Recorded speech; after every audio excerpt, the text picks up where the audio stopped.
J'avais 5 ans et je jouais dans la ruelle avec mes amis, comme je le faisais souvent. Et je venais de perdre ma mère d'un accident de voiture il n'y a pas si longtemps. Donc, j'habitais avec ma grand-maman, avec mon frère et mon bébé-sœur et ma grand-mère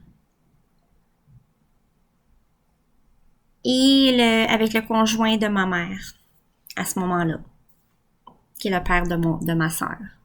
Donc, moi et mon frère, on a un père différent qui nous avait déjà abandonnés.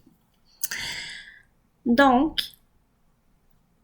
il faisait beau, je jouais dehors, comme je le faisais tout le temps avec mes amis dans la ruelle.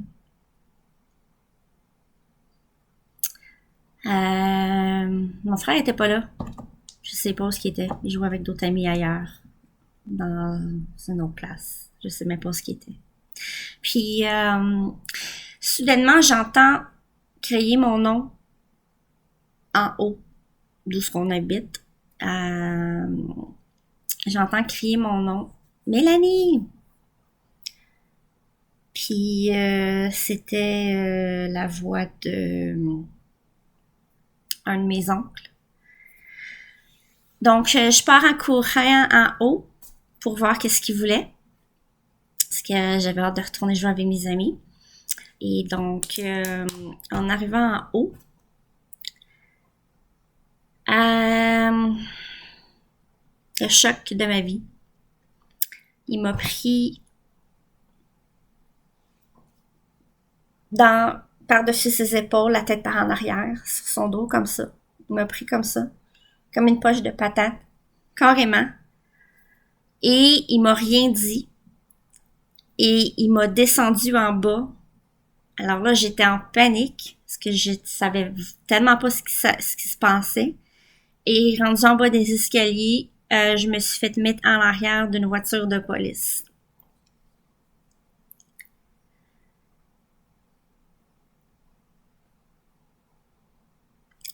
Je m'excuse si je prends des pauses, mais c'est parce que c'est difficile pour moi d'en parler et de revivre ça.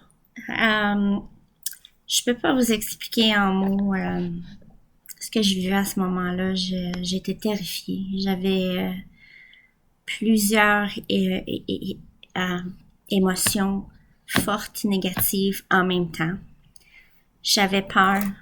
J'avais très peur. Je savais pas ce qui se passait.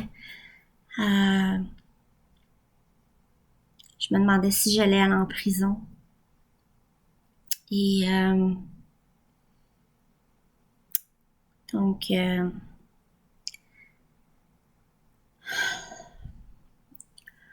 ensuite, le policier me demande où est mon frère.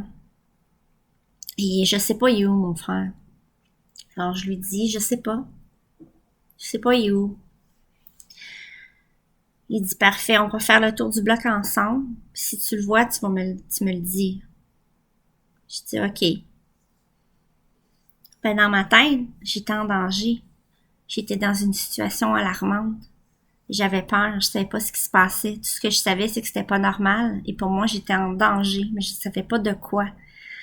Alors, même dans ma petite tête, même à 5 ans, je me souviens que je me suis dit, j'ai dit oui au policier, mais je m'étais dit dans ma tête, si je vois mon frère, jamais de la vie je vais leur dire que mon frère est là puis je le vois. Jamais, jamais, jamais, parce que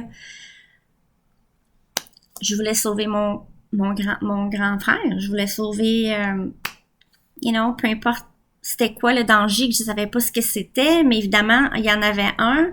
Je me disais, si je vois mon frère, je le dirai pas. Je leur dirai pas. Et en faisant le tour du bloc,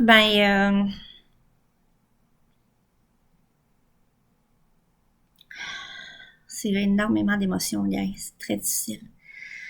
Juste d'en parler, alors imaginez-vous de le vivre. En revenant à la maison, c'était quoi, 5 minutes, 10 minutes, j'imagine, pas plus. Je me fais dire qu'ils ont trouvé mon frère. Donc, j'étais vraiment déçue, puis j'étais triste parce que j'espérais qu'au moins mon frère serait sauvé. Ensuite de ça, on nous a toujours rien dit ou expliqué ou quoi que ce soit. Et on s'est fait mettre dans une autre voiture et on était en direction pour la ville de Québec, dans une nouvelle ville, avec nos nouveaux parents qui étaient un autre oncle et une autre tante. Et donc j'ai jamais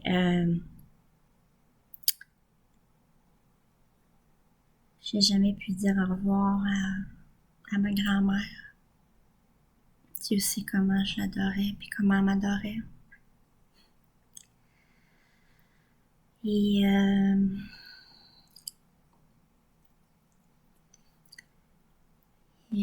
j'ai pas pu dire au revoir à ma petite sœur avec qui j'ai pas eu la chance de grandir.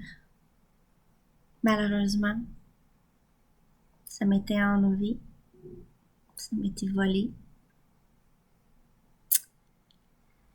Et donc je connaîtrai pas cette joie. Et ce qui est le plus effrayant là-dedans, je vous dirais, le plus triste pour moi en fait, c'est que ça s'est passé tellement de façon je cherche le mot là, sournoise, de façon sournoise et rapide. Et personne en fait, ou presque, était au courant qu'on s'en allait, bref. Et quelqu'un qui était énormément présent dans notre vie, comme à tous les jours, depuis notre naissance, qui est notre oncle. Mais en fait, notre oncle était pas vraiment notre oncle, était juste le meilleur ami de ma mère et de mon père. Et est devenu le parrain de mon frère. Mais lui, on était très proches, on avait une relation avec lui comme si c'était notre père. C'était comme la signification il était comme notre père, puis pour lui, on était comme ses enfants. Et donc, malheureusement, il n'a pas été mis au courant de rien non plus. Et donc, quand il est venu, comme il le faisait tout le temps, sonner chez nous pour nous voir, ben on n'était plus là. Et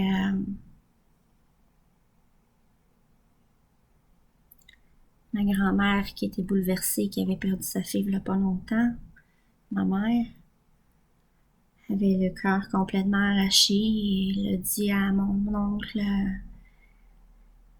les enfants sont plus là, ils ont pris les enfants sont plus là. Et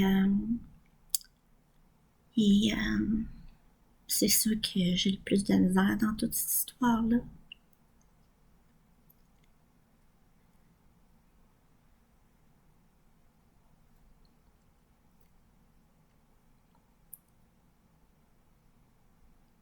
Et donc,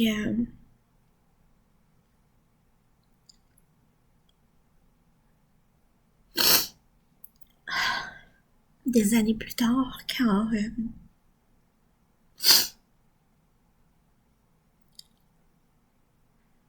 on s'est revus, ben,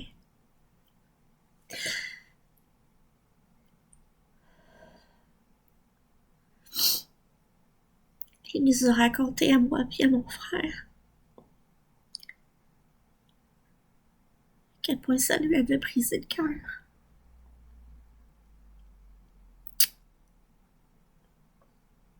Et que il demeurait juste à l'autre côté d'une école primaire. Et donc, à chaque jour, il entendait la sonnette de la cloche. Et ça lui faisait penser à nous. Et ça lui brisait le cœur à chaque fois.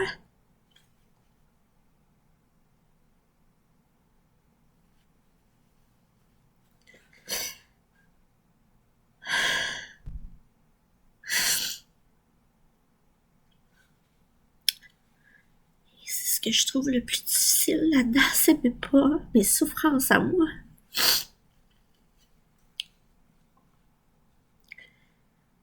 C'est les souffrances qui ont inculqué aux gens qui nous aimaient vraiment.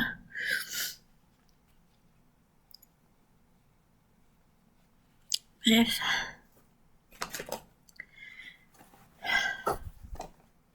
Désolée.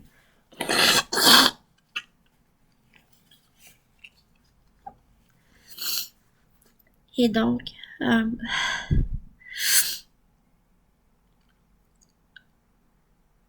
j'avais déjà commencé, v'là 1 an environ, à faire une série de vidéos sur ma vie, mon histoire avec le DPJ. Puis à un moment donné, j'ai arrêté complètement. Et maintenant, j'ai décidé de faire cette vidéo pour plusieurs raisons. Et il faut que vous sachiez que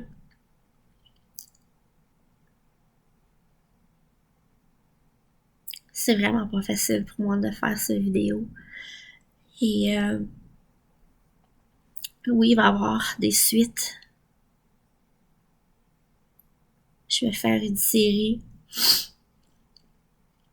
Et ce que je veux que vous sachiez, c'est que en ce moment au Québec, il y a beaucoup d'enfants qui sont de façon précoce enlevés de leurs parents par la DPJ de façon injuste. Et je dis pas que c'est le cas dans tous les cas, mais il y en a, et il y en a beaucoup, trop. Et donc, cette vidéo aussi, ça sert un peu à vous faire prendre conscience de ce qui se passe et à quel point c'est malsain. Et soit dit en passant, maintenant, vos enfants ne vous appartiennent plus. Vous avez plus le droit, vous avez plus le droit sur vos propres parents, sur vos propres enfants depuis qu'ils ont passé la loi 15. OK? La loi 15 a fait en sorte que la primauté parentale n'existe plus. Ce que ça signifie, c'est que si demain matin, ils viennent sonner à votre porte et qu'ils veulent vous prendre vos enfants, ben ils vont le faire. Et c'est exactement ce qu'ils font en ce moment. Donc moi, je suis là en tant qu'enfant de la DPJ. Ça fait 40 ans que ça s'est passé, cette histoire-là. Et je vous dis que, évidemment, il s'est passé plusieurs choses dont je vais parler éventuellement suite à ça. Mais le fait est que j'ai subi beaucoup de traumatismes dans ma vie.